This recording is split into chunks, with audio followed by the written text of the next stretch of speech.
మొత్తం రివ్యూలు కూడా చేసుకుంటే బూత్ వైజ్ కూడా అనాలిసిస్ ఎక్కడ చూసినా కూడా ఒక పాజిటివ్ వేవ్ కూటమికి కనిపించిన విషయం మనం చూస్తా ఉన్నాం.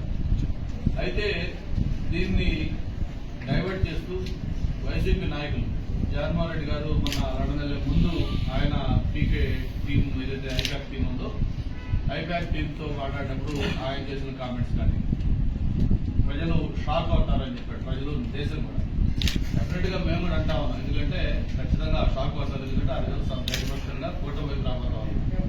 ప్రజలు దేశంతో పాటు జగన్మోహన్ రెడ్డి కూడా గ్యారెంటీగా షాక్ అవుతాడు. ఎందుకంటే ఆయన ఊహించిన విధంగా ఫలితాలు రాబోతా ఉన్నాం. దాంతోపాటు ప్రత్యేకించి విశాఖపట్నంలో వైవి సుబ్బారెడ్డి గారు కానీ మరి అలాగే బొత్స సత్యనారాయణ గారు కానీ గత 7 రోజులుగా వాళ్ళు ఆడుతున్న మైండ్ గేమ్ చూస్తే చాలా నవ్వు వస్తా ఉంది మాకు.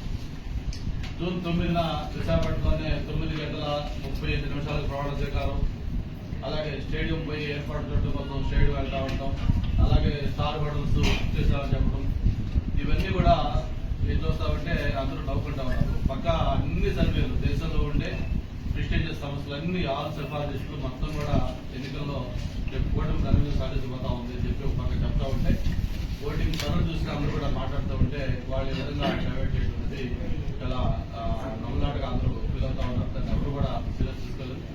చాలా చోట్ల అయితే క్యాడర్లు ఆల్రెడీ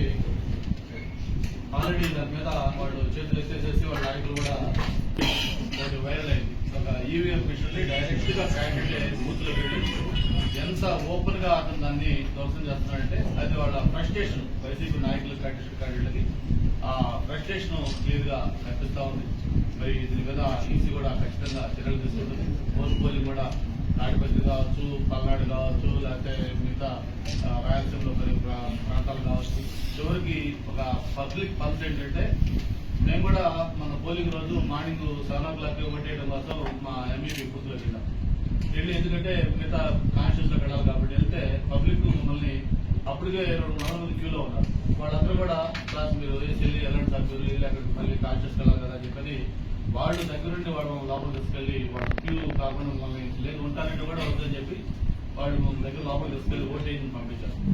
సేమ్ ఇన్సిడెంట్ తెనాల్లో ఎమ్మెల్యే నేను రిక్వెస్ట్ చేసి లోపలికి వెళ్తాను కూడా పబ్లిక్ ఒప్పుకోకుండా బలవంతం కలుతుంటే అతని మీద దాడి చేసి ఫిజికల్ గా అతను కొట్టే పరిస్థితి వచ్చిందంటే పబ్లిక్ మూడేంటో మనం అర్థం చేసుకోవచ్చు.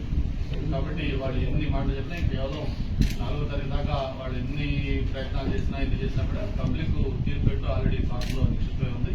మరి అది ఖచ్చితంగా ఎన్డీఏ కూటమికి ప్రారంభం రాబోతా ఉంది. మళ్ళీ ఏదైతే వాళ్ళు చెప్తా ఉన్నారో 9వ తారీఖు ఆ 9వ తారీఖున జగన్మోహన్ రెడ్డి గారు కాదు చంద్రబాబు నాయుడు గారు ఈ రాష్ట్ర 3వ ముఖ్యమంత్రిగా మళ్ళీ ఆయన ప్రమాణ స్వీకారం చేయబోతా ఉన్నారు.